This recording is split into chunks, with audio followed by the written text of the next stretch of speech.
Hops! Yeah! Stop muna tayo sa kantahan at dito muna tayo sa kainan.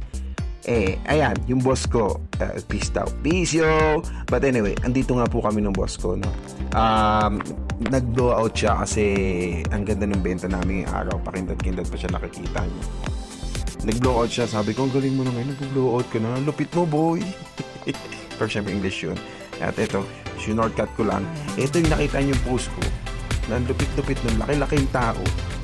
Ang sabi ba naman sa akin, Jeff, saglit lang, kukunin ko lang yung susi ko. Tumayo! Actually, 4 kami dyan. Pare-parehas akong iniwan ng mga yun. Ibang klase pa naman ng serving dito ng mga ganyang rice. Pag sinabing isang serving, isang balot ng paper bag na yun, yung nakikita niyo yung paper bag na yun. Hindi pa naman siya ganun kala. Kaya nang inabot ako ng anong oras, halos 30 minutes ako nakaupo. Hindi mag-isa akong nag-uutay-utay. Kaya ito ang nakinalabasan, naging ganyan yung itsura ko. Kakahintay. But anyway, natapos yung gabi, nakakita ako ng opisina. Uwi na. Ayan. Mama, maalam na muna ako sa aking lamesa. Ayun. Konting ligpit-ligpitan. Pero na yung papel, di ko talaga nililigpit yan dahil malilimutin ako ba ako sa kumalagay. Ayan na. Palabas na ako niyan. So, habang lumalabas ako na, hindi ko alam, may naghihintay pala sa akin. Yung isang shisha man, yung hookah. Ayan o, tignan nyo. Pag kanan ko niyan, kumanan ako. Ayan, ayan siya. Yan. Diba, ganda lang smile niya, sabay nahiya. Inaalok niya ako, sabi ka akin, mas may magsisha ka. Sabi ko, ayoko nga.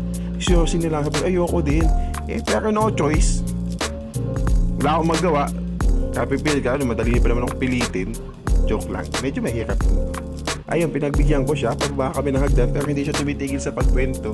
Sabi pa niya sa akin, yung post yung video ko. Yung sip ko yung post ko. Hindi mo naman makikita ito sa Pilipinas. Ayun, naka-ready na yung shisha. Ayan, nasa may basurahan. Lapit na.